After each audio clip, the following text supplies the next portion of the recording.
Ciao a tutti e benvenuti a Crafting Connections, il video podcast di Padova Stories e Digital Artifacts dove si parla di imprese e professioni del futuro con un solo obiettivo: dare delle dritte concrete a chi si deve immettere oggi nel mondo del lavoro.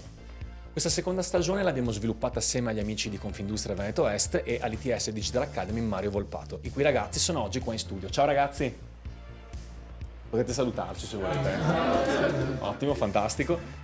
Tra l'altro, come vedete, siamo in una magnifica location, siamo infatti nell'headquarter di Nalesso a Rubano, che da oggi diventa lo studio di Crafting Connections. Grazie Nalesso! Io sono Alessandro Pittoni, founder di Padova Stories e Digital Artifacts e oggi ho il grande piacere di avere qui con me Paolo Ghezzi. Buongiorno. Direttore generale di Infocamere. Buongiorno. Benvenuto Paolo a Crafting Connections. Allora Paolo, oggi chiaramente come ci dicevamo si parte un po' dalle basi e cerchiamo di trasformare concetti magari un po' complessi in qualcosa di più semplice.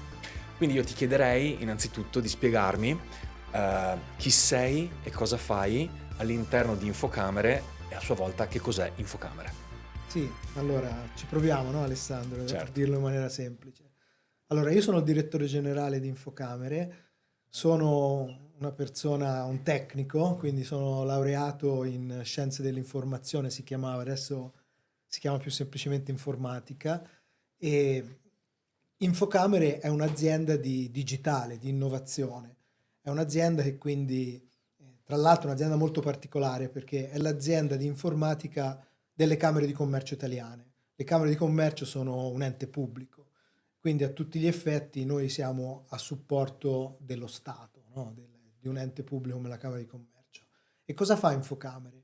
Infocamere da sempre ha provato a digitalizzare tutto il mondo pubblico, in particolare quello delle Camere di Commercio, e la cosa più importante oggi che ci troviamo a fare è la gestione di questo registro delle imprese, che è un'anagrafe. Tutte le imprese italiane, per essere tali, devono essere iscritte in questo registro. Quindi oggi in Italia abbiamo circa più di 5 milioni di imprese e tu non sei impresa se non sei iscritto in questo registro. Pensate, le Camere sono delle strutture secolari, quindi esistevano dai tempi di Napoleone e come potete immaginare prima tutto era di carta, no? Quindi tutti i contratti, tutti i registri, e quindi quando proprio un professore di Padova, di cui qui abbiamo l'ITS Mario Volpato, che si chiamava appunto Mario Volpato, si trovò per caso, perché non è così automatico che un professore di università diventi il presidente di una Camera di Commercio, invece lui lo diventò, e in quel periodo, quindi erano gli anni 70, lui disse: ma perché tutta questa carta quando ormai ci sono i computer? E dire ci sono i computer negli anni 70 non è il computer che vi immaginate voi ragazzi oggi, dove il nostro smartphone è un computer che è già migliaia di volte più potente e ce l'abbiamo in tasca di quello che prima erano i grandi computer che esistevano in pochi posti e molto molto grandi. Pensate, giusto per farvi capire, che siamo andati sulla Luna con la potenza di un Commodore 64. Quindi non è che... Chi è che conosce il Commodore 64? Ecco. Vabbè, è stata una delle prime console di gioco. Sì, più o meno quello che poi è diventata la PlayStation, Esatto. evoluta oggi. E quindi Infocamere gestisce tutta l'informatica, ha iniziato appunto digitalizzando questo grande registro e rendendolo accessibile a tutti. È una società che ha la sede operativa a Padova. A Padova c'è un grosso data center, quindi dove lì c'è tutto il cuore di tutto il sistema camerale italiano, perché le Camere di Commercio invece ce ne sono 60 in Italia, quasi una in ogni provincia d'Italia. Infocamere, per darvi contezza anche di grandezza, ha 1000 dipendenti, quindi è un'azienda molto grande. E noi, per farci conoscere, siamo in Corso Stati Uniti, abbiamo fatto un murales fuori della nostra facciata, dove c'è Alessio B, che è uno street artist di Padova, che ha fatto una bambina in bianco e nero che soffia su questo soffione, un fiore, no? che per noi rappresenta l'innovazione, e fino a quando non abbiamo fatto questo disegno poca gente ci conosceva. da allora molti ragazzi sono venuti in Corso Stati Uniti a vederlo perché è veramente un bel murales. Ecco, lì c'è il nostro data center, quindi l'invito a tutti i ragazzi anche di venirlo a visitare perché è veramente innovativo. Senti, poi torneremo anche un po' su qual è diciamo, il fulcro del tuo lavoro, ma Sì, se dovessi dire in 2 parole cosa fa un direttore generale? cosa fa un direttore generale? Domandona. Dipende, allora se come nel mio caso ha persone sotto di lui più brave del direttore generale, vive abbastanza bene, nel senso delega molto, la delega e la fiducia agli altri credo che sia un fattore fondamentale in un direttore generale che purtroppo non può delegare le responsabilità. Se Certo, succede qualcosa, la faccia è la mia e ce la devo mettere io, nonostante, come spesso sappiamo, poi i problemi nascono invece da tante cause. Però ecco, il direttore generale è quello che ha la responsabilità in primis di tutte queste persone. Io mi rendo conto che queste persone hanno il loro lavoro e la speranza che migliori sempre, che quindi possano crescere sia professionalmente che ovviamente anche economicamente, e quello dipende da quanto siamo bravi e sono bravo a far sì che questo si possa fare. È un po' come un direttore d'orchestra. Molto esatto, bella spesso io quando immagine. vedevo il direttore d'orchestra immaginavo, ma che gli altri suonavano comunque, no?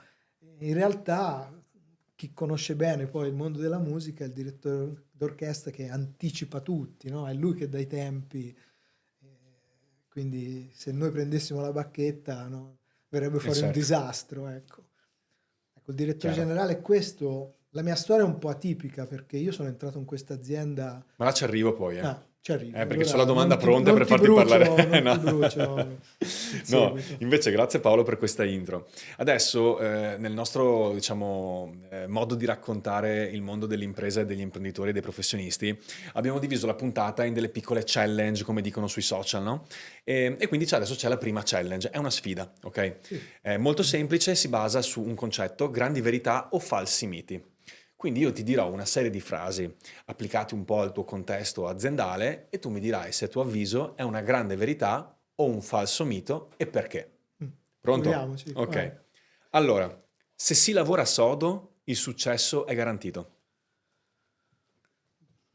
È abbastanza vero, anche se ovviamente nasconde alcune insidie, però il lavoro premia, insomma, la mia storia poi lo testimonia. Io sono entrato che ero un esperto di rete e sono diventato direttore generale.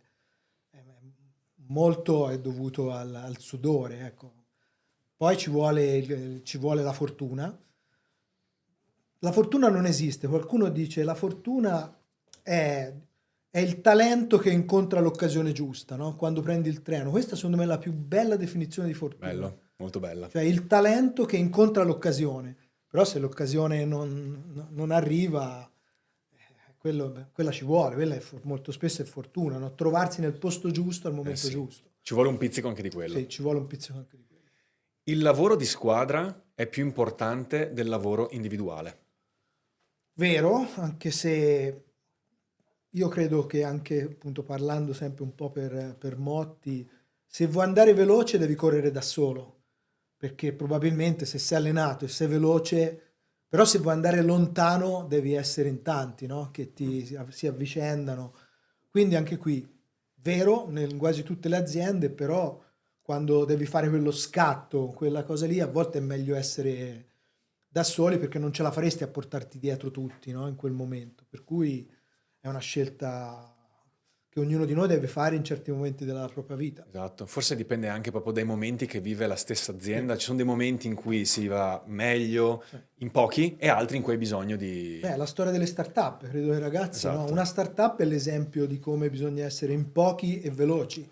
Poi però per diventare un unicorn devi esatto, ingrandirti e portarti tante altre persone a bordo. certo. Per un direttore generale contano i numeri, non le persone. No, falso, assolutamente falso. Contano le persone che ti permettono di fare buoni numeri. Questa è la risposta definitiva. Giusto però, nel senso che comunque in verità chiaramente è sempre un lavoro di Sì, squadra, torniamo là. assolutamente. Meglio un lavoro sicuro che uno stimolante. dipende dalla tua condizione di famiglia, di vita. Credo che non si può dire niente a chi ha fatto una scelta di sicurezza rispetto a chi è in grado di poter sostenere dei rischi, no? Quindi questa è una scelta strettamente personale. Una buona dose di rischio a volte ti aiuta ad accelerare dei processi della tua vita, come decidere di andare in un'altra città perché per quello che fai ti garantisce di più, sperando poi un giorno di poter tornare nella città dove sei partito, no? Però credo che il rischio è una componente essenziale, però va sempre commisurata a quello che tu puoi farlo, perché bisogna sempre avere paura. Senza paura non si può È vero. affrontare il rischio. Questo bisognerebbe raccontarlo un po' di più, Sì. perché sembra quasi che avere paura sia un male, sia un No, problema. no, Fa parte un po' della vita lavorativa in qualche modo, no? assolutamente, assolutamente. Un unico errore può compromettere tutta la tua carriera lavorativa. Purtroppo ci sono delle situazioni in cui pensate ad avere la fiducia degli altri ci vuole, perché la fiducia non si dà, si conquista, no? Io dico sempre, perché Vero. anche con mio figlio mi dice, dammi fiducia, dimostramelo, no? La fiducia Sì. si conquista, non si dà, e quando tu hai fiducia di qualcuno basta niente per tradirla, no? Pensate il danno reputazionale. Nel nostro caso nessuno vede che noi ogni giorno stiamo fronteggiando, che ne so, la sfida per esempio della cyber, che poi dopo magari Mhm. basta un attacco che è riuscito e nessuno si ricorda che tu ne hai evitati migliaia Migliaia ogni prima. giorno.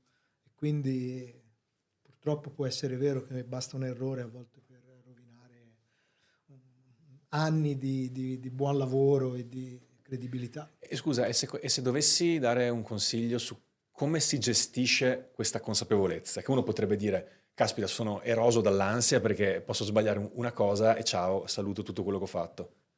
No, secondo me uno deve misurarsi ogni giorno. Quello che mi ha caratterizzato è se ti riesce tutto quello che fai vuol dire che non stai osando abbastanza. Se tutto quello che tu fai ti viene, dici guarda, forse devi alzare l'asticella. Questo è il primo sistema perché si impara molto di più dagli errori che non dalle cose che fai bene, perché non sai mai quanto ancora meglio le potrai fare, no? E quindi la vita è sempre una crescita grazie agli errori, però devono essere errori che se quell'errore ti costa la vita perché stai andando forte con la macchina, quello là lo paghi, non lo recuperi più. Quindi io dico sempre, gli errori fanno parte quotidiana della tua crescita, però devi capire quali sono errori che poi dopo puoi recuperare e quindi ti hanno Certo. insegnato e quali no. Se il pubblico è d'accordo, io direi che Paolo ha superato la prima challenge. Grazie. Basta, allora ecco, è andata sto giro Paolo. No, allora senti, io vorrei tornare un secondo per spiegare bene che noi abbiamo anche cercato comunque di fare chiarezza quando abbiamo fatto il documentario su Mario Volpato su Sì. che cosa fosse Cerved, infocamere, questo mondo che magari in tanti sentono nominare, ma poi magari c'è poca chiarezza. In verità, come tu ci hai spiegato, tu sei responsabile di una società come Infocamere che ha un ruolo importantissimo all'interno del nostro paese Italia per la digitalizzazione e anche per abilitare poi servizi a cittadini, imprese, PA. E tu prima l'hai citato il tema della cybersicurezza, no? Cioè, la cosa peggiore che può succedere è che questi dati che voi avete in vostro possesso vengano presi da malintenzionati, da persone che poi vogliono farne gli usi meno opportuni. Ti chiedo quindi, perché quando siamo venuti in infocamera da te ci hai fatto vedere questa sala dove ci sono tutta una serie di operatori che sono lì apposta per difendere dagli attacchi hacker. Quindi come vi proteggete da questi attacchi, possibili attacchi degli hacker e quanto questo rischio va a incidere sulle tue decisioni aziendali come direttore generale? Ma allora ci proteggiamo in ogni modo, ma mai abbastanza, perché sappiamo bene che in genere nel mondo della cyber, e quindi ma della tecnologia in genere, gli attaccanti sono più bravi dei difensori. Sono sempre, quasi sempre più bravi perché hanno scelto quella come loro condizione di vita, oserei dire. Mentre i difensori sono sempre un passo indietro perché hanno bisogno di una volta è trovato, diciamo, la difesa di renderla su tutto il perimetro, di riuscire a proteggere tutto, no? E quindi sei sempre un passo indietro ed è un mondo che evolve continuamente. Sappiamo bene che i pericoli, per esempio, nonostante che uno pensi che l'attacco è come un po' in casa, no? Uno dice c'è una porta, una finestra, qualcuno viene da fuori, mentre ormai è accertato che il pericolo maggiore è dall'interno anche involontariamente, perché il dipendente che magari deve poter accedere a tutti i sistemi e magari usa la password che è la stessa che usa magari in Facebook o in Classico. Instagram e che nel dark web è già nota, perché anche quando la cambia non va più della fantasia di mettere i nomi dei figli e Della squadra poi di calcio, siccome dai. ormai viene che devi mettere anche un numero maiuscola, minuscola, mette l'iniziale maiuscola e poi finisce con la data di nascita del figlio o quella dell'anno. E queste cose qua ormai nel mondo informatico ci sono software che fanno questo mestiere, la scoprono in men che non si dica.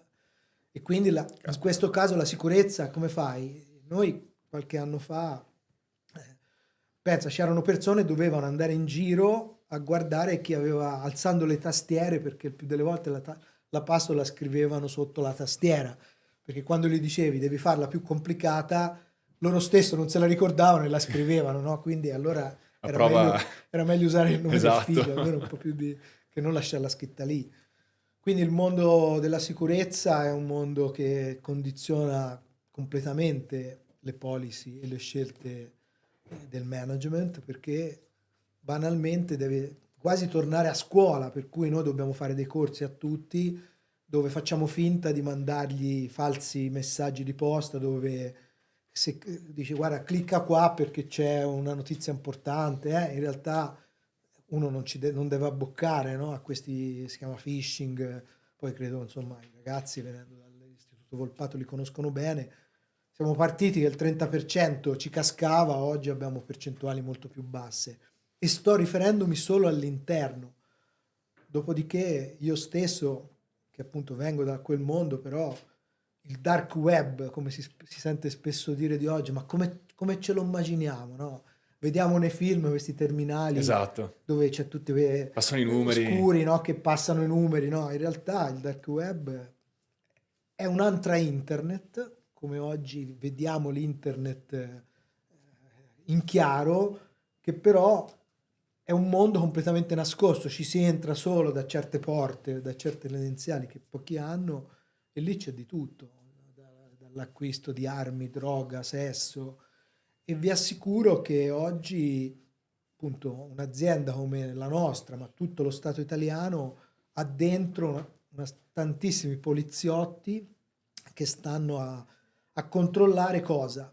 A controllare per esempio se si stanno organizzando degli attacchi.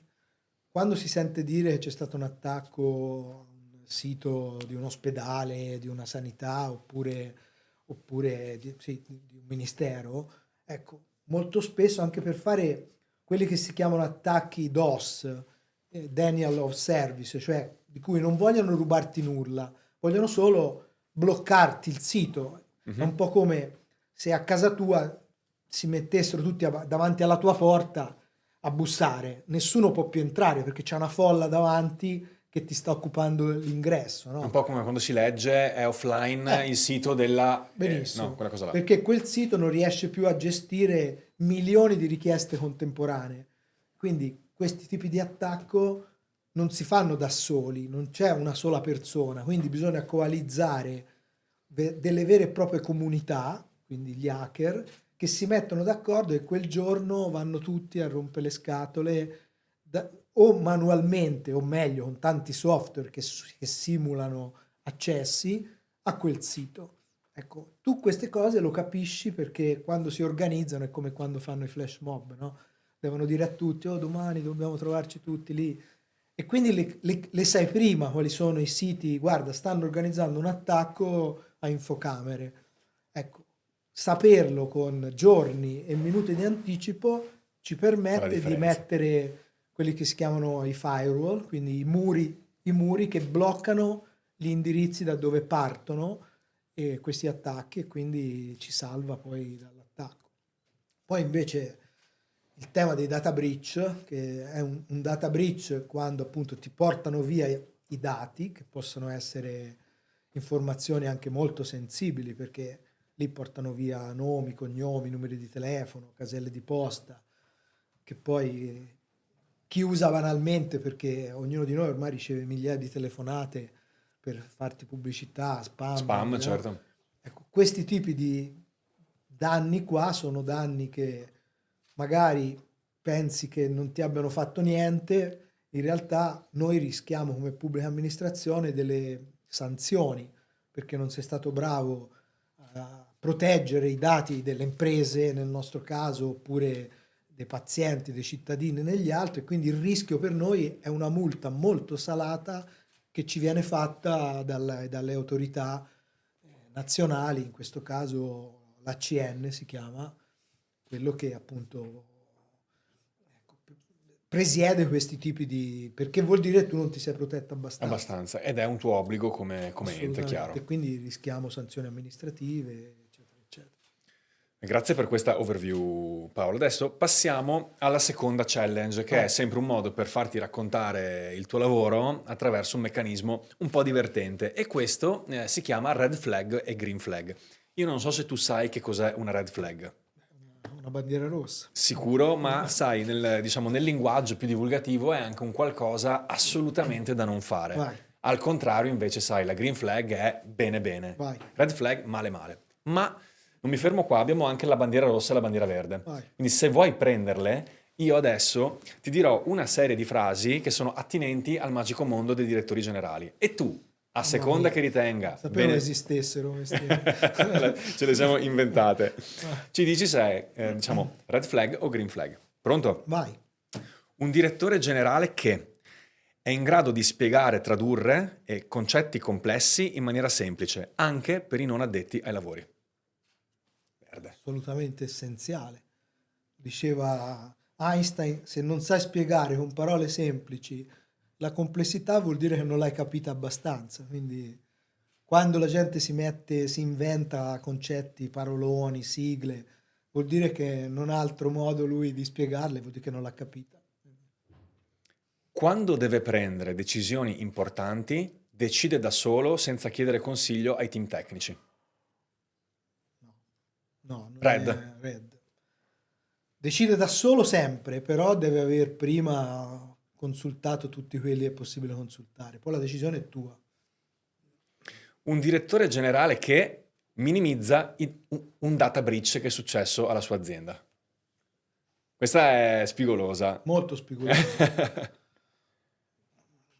Secondo me ci sono dei casi in cui è giusto minimizzarla, però oggi un'azienda pubblica non può farlo, per esempio.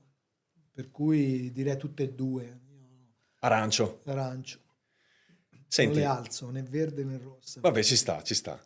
Un direttore generale che non investe sulla cultura aziendale per trasmettere i valori della propria azienda. Red flag, assolutamente. Quanto è importante la cultura aziendale? Totalmente. L'anima dell'azienda. Se le persone non credono in quello che fanno, non daranno mai il massimo. Se non capiscono, perché sono a volte molto spesso settorializzate le aziende, no?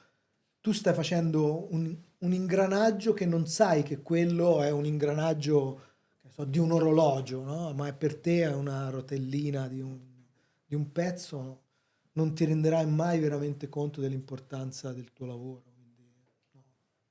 Ok. Ultima, e anche questa te la dico bene perché secondo me è interessante, un direttore generale che riconosce un collaboratore talentuoso, ma questo collaboratore non rispetta tanto le regole, agisce fuori dagli schemi, ma il direttore gli concede comunque di crescere. Red o green? No, green, assolutamente. Io credo che un direttore, ma ogni azienda ha due scelte: o assumere i migliori e fargli fare quello che sanno. Guardate ragazzi, non quello che vogliono. Quello che sanno. Quello che sanno. Che è diverso. Che è molto diverso. Oppure se tu non hai questa possibilità di scegliere i migliori, lasciandoli liberi di fare quello che sanno, devi scegliere i più economici e gli fai fare quello che vuoi te. Quindi, la Questa scelta... è è come dire, è uno spartiacque Sì, proprio. e in un'azienda ci sono tutte e due le tipologie. Molto spesso è corretto scegliere i più economici e gli fai fare quello che vuoi tu, perché hai bisogno che facciano quelle cose in maniera... Meno pensano e meglio è, c'è da fare quello, però l'importante invece di quelli bravi che servono è se li prendi devi lasciargli fare quello che sanno, E questo forse potremmo trasportarlo in qualsiasi ambito qualsiasi di cosa. attività. Qualsiasi cosa. Grazie Paolo. Challenge superata, ragazzi. Esatto, beh, ti sta andando di Troppo lusso, bravi veramente. ragazzi, troppo bravi. Grazie. Allora, io adesso volevo tornare a quella cosa che stavi incominciando a dire prima, ma volevo proprio tenerla adesso che che ci siamo un po' scaldati. Cioè, io so che tu hai avuto una carriera un po' da manuale, se volessimo dire. Cioè, sei entrato da neolaureato quasi in infocamere e poi di fatto nel corso di 30 e passa anni l'hai scalata sino al vertice. Allora, uno magari dall'esterno dice, caspita, piacerebbe anche a me, ma c'è una ricetta, c'è una serie di cose. Sai quando ti guardi indietro e dici, ecco, è andata così perché ho fatto questo, questo, questo. Funziona così oppure ci No. sono altri fattori? No, credo che sia più unico che raro quello che mi è accaduto, però è possibile e questo è stato un segnale forte per tutte le persone che sono all'interno. Ha comportato per me molte difficoltà. Allora, la prima, quando sono entrato in questa azienda, sono entrato per le competenze che avevo con la laurea, no? In quel tempo lì, informatica c'era a Pisa e in altri 3-4 posti d'Italia. A Padova dovevano assumere persone di matematica, fisica, statistica, non c'era chi programmava l'ingegneria, e quindi questo mi ha aiutato molto. Io quando sono entrato ho dovuto aspettare comunque 2 anni prima di poter mettere in pratica quello che avevo studiato, perché l'università era molto avanti rispetto al mondo del lavoro. Mondo del lavoro, io sono arrivato, pensate, negli anni 90 all'università c'era un esame di intelligenza artificiale. Ah, già negli anni Era 90. giocare a scacchi, il computer sapeva giocare a scacchi e perdeva. Solo nel 98 il computer dell'IBM ha battuto il campione di scacchi perché ha avuto memoria e capacità a sufficienza per poter vincere. Oggi è matematico che un computer vinca. Quindi l'intelligenza artificiale, questa è la testimonianza che comunque un algoritmo c'era già, ma non aveva la velocità che ho oggi. Comunque io ho dovuto aspettare 2 anni, per cui sono entrato in questa azienda che programmava in assembler, mentre noi avevamo già i linguaggi evoluti di programmazione all'università, c'era la rete internet o il TCP/IP, qui c'erano le linee dedicate. E dopo 2 anni però ho preso in mano le mie competenze e l'ho potuto far valere per fare carriera all'interno dell'azienda. E Oggi è completamente ma quei diverso, 2 anni li hai Alessandro. vissuti male? Cioè, nel senso... Molto male, però mi sono dovuto adeguare perché uno pensa quando va in azienda continuo quello che facevo nel percorso di studi. certo. No, se va bene ti resettano e tu non userai mai quello che hai fatto nel tuo percorso di studi. In realtà, dopo 2 anni poi sono riuscito a mettere tutto in pratica. Oggi è completamente diverso. Oggi un ragazzo quando entra in azienda ha l'opportunità di poter mettere in pratica, perché nei linguaggi di programmazione si ha fatto scuole adeguate, è più avanti ma può subito metterle in pratica e le aziende hanno bisogno di queste spinte innovative. Quindi questo gap di 2 anni oggi volendo non c'è più. Dopodiché però il percorso di crescita all'interno dell'azienda mi ha portato in alcuni casi a dover dire io ho sempre creduto nell'azienda dove lavoro, non ho mai remato contro. Nel momento in cui una cosa non mi sentivo realizzato, sono andato dal mio capo e gli ho detto guarda, cambio, me ne vado. E quando l'ho fatto, perché c'è stato quel momento, mi hanno detto no, non ti facciamo andare via, ti promuoviamo. Mm. Però se io non avessi detto me ne vado, probabilmente non mi avrebbero promosso. Quindi dovete sempre tenerlo conto di questo. La peggior cosa secondo me che uno può fare è continuare a rimanere lì se non è soddisfatto. rendendolo evidente. In realtà te devi impegnarti sempre al massimo, se non sei soddisfatto cercati un'altra cosa e poi vai e dici me ne vado. Ma finché non l'hai trovata devi lavorare al massimo nell'azienda dove sei. Però ripeto, nel mio percorso c'è stato il momento in cui ho dovuto dire me ne vado. Dopodiché, poi l'altro tema è che in un'azienda si cresce sempre, fino a come si dice, tu sei più bravo di quello che stai facendo e ti promuovono, poi se continui a essere bravo e ti promuovono, poi il rischio è che ti trovi in una posizione che non sai più farlo. Quello è il momento critico, no? Ti è Perché capitato a te, Paolo?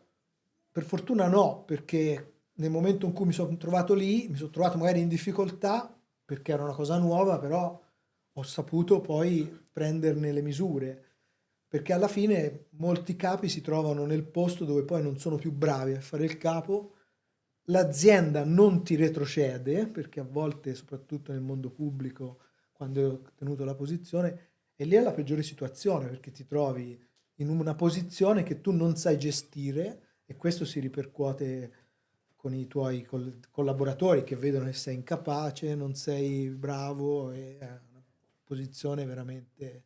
Non se ne sentono, infatti, Se ne poi tra sentono, e l'altro. qui il coraggio di uno di dire o torno indietro volontariamente o me ne vado, perché quelle Chiaro. sono le situazioni peggiori. Un altro aspetto da quando cresci nella stessa azienda, vi dico una cosa banale, tu dai del tuo a tutti perché ci sei cresciuto insieme, non è perché diventi il direttore generale da domani gli puoi dire ora mi dà del lei, però vi assicuro che quando tu entri in una nuova azienda, venendo da fuori, poter mantenere le distanze, almeno con le persone che tu ritieni sia giusto mantenere le distanze, perché prima di dare la fiducia devi conoscerle e quant'altro, è un vantaggio. Io questo non l'ho mai potuto fare perché ovviamente non è nel mio stile, ora perché so il direttore ci diamo del lei, figurati, non è proprio nelle mie corde, però questo può essere complicato, no? Perché devi essere bravo a gestire anche queste cose. In certi casi la distanza Sì, aiuta. sì, sicuramente. Se io fossi andato in un'altra azienda prima di dare... Perché è vero che io davo del tu a tutti, ma perché avevo avuto modo di conoscerli, sapevo però di chi mi potevo fidare e chi no, no? Il rapporto a volte troppo amichevole con tutti Non funziona. può essere una criticità. Io direi grande lezione di vita, a mio avviso, ragazzi, ve lo dico. E tra l'altro adesso è un po' il vostro momento, nel senso che è il momento della temutissima domanda del pubblico. Se le preparano, se le studiano, vogliono metterti in Bravi, difficoltà. Io so che, ci per esempio, riusciranno. Mary ha sgomitato perché voleva proprio dirti una cosa, chiederti una cosa che la torturava. Esattamente, beh, buongiorno a tutti, buongiorno direttore. Ciao, La Mary. ringrazio per il suo intervento molto ricco di spunti e cose su cui riflettere. Io avevo piacere di chiederle, secondo il suo punto di vista, al giorno d'oggi, noi giovani dovremmo puntare a rimanere in una stessa azienda per tutto il corso della nostra carriera? Oppure questa scelta potrebbe andare a limitare quella che è la nostra crescita nell'effettivo? Grazie. No, Grazie a Mary. no, secondo me uno deve vivere, non puoi già ipotecare il suo futuro, no? Io sto tutto il tempo qua, ma come sarebbe come dire sto fidanzato per tutta la vita con quello, non lo saprai mai se è la persona giusta fino a che... Quindi no, assolutamente devi vivere il tuo sentimento, le tue passioni e si devono realizzare. Se vedi che quell'azienda non ti permette di realizzarle appieno, no, devi cambiare. Anzi, se non cambi finché puoi muoverti, non hai legami, come dicevo prima, non sei costretto, allora no, non devi partire con quell'idea. Ma credo nemmeno l'azienda lo voglia, perché l'azienda preferisce quando una persona non è soddisfatta o può aspirare a di più che lei stessa non può dargli, la devi lasciare libera, no? La devi lasciare libera perché se no non stai... È bello, il turnover in un'azienda è anche un indice che sa far crescere i talenti. Quando c'è poco turnover vuol dire che non sta usando abbastanza neppure l'azienda. Quindi, no. Prego. Paolo, siamo giunti quasi alla fine della nostra chiacchierata e adesso però c'è forse il momento più difficile, l'ultima challenge, che è quella che va a chiudere tutta la nostra conversazione. Allora, noi qualche misura adesso insieme a te e anche al tuo percorso di vita abbiamo tracciato tutta una serie di possibili cose da fare che ti possono portare al risultato. Abbiamo avuto anche l'intervento del pubblico, dei ragazzi, ci sono però magari coetanei che non hanno esattamente chiaro ancora cosa vogliono fare nella vita o che per qualche motivo, in maniera più o meno consapevole, si sentono in ritardo e non ancora pronti per affrontare il mondo del lavoro, anche perché magari si guardano in giro, vedono i coetanei che sono più svegli. Ecco, credo che il consiglio più utile vada dato proprio a chi non abbia ancora ben capito cosa fare, e se dovessi darne uno e uno soltanto, quale sarebbe? Naturalmente anche sulla base di quello che è stato il tuo percorso. Ma io credo, sempre parlando per slogan, che un'idea potrebbe essere che quello che mi sento che poi ho dato ai miei figli, no? Dove io ho 2 figli e hanno fatto 2 cose completamente diverse, hanno caratteri completamente diversi nonostante, no? Che poi vivano con lo stesso concetto educativo, che tu nella vita puoi fare qualsiasi cosa, qualsiasi, però la devi fare meglio degli altri. Questo credo che sia l'unica, qualsiasi cosa che fai, fai questa tazza, può essere una grande idea, ma la devi fare meglio degli altri.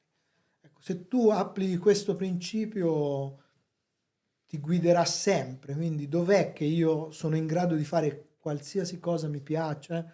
Ecco, più delle volte se tu sai fare meglio degli altri una cosa di cui sei appassionato perché ti piace, questo vale nella letteratura, nei film, nella moda, in qualsiasi cosa. Puoi fare qualsiasi cosa, ma la devi fare meglio degli altri.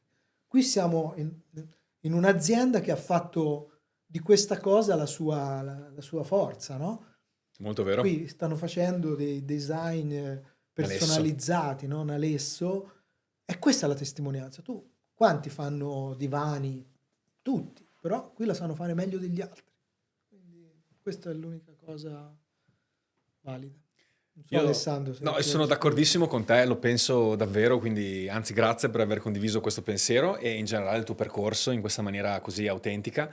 Alla faccia, sai, dei fuffaguru che ti spiegano in 7 giorni come diventare milionario, ma non funziona esattamente così nella vita, insomma, ecco. Io voglio ringraziare innanzitutto allora anche i nostri studenti dell'ITS Digital Academy Mario Volpato per essere stati qui con noi e chiaramente Confindustria Veneto Est che ci ha supportato nella produzione di questo podcast. Vi ricordo, grazie ragazzi, grazie, un applauso sempre gradito. Vi ricordo che Crafting Connections è il video podcast di Padova Stories e Digital Artifacts, il festival delle professioni del futuro del nostro territorio, che si terrà il 27 e 28 marzo al Centro Culturale San Gaetano di Padova. Troverete un palinsesto fatto di talk, live expo, progetti scuola e tanto network tra studenti e aziende. Io vi ringrazio, spero che vi sia piaciuta questa puntata e se vi è piaciuta iscrivetevi al canale YouTube di Padova Stories e recuperate tutte le altre. Ciao!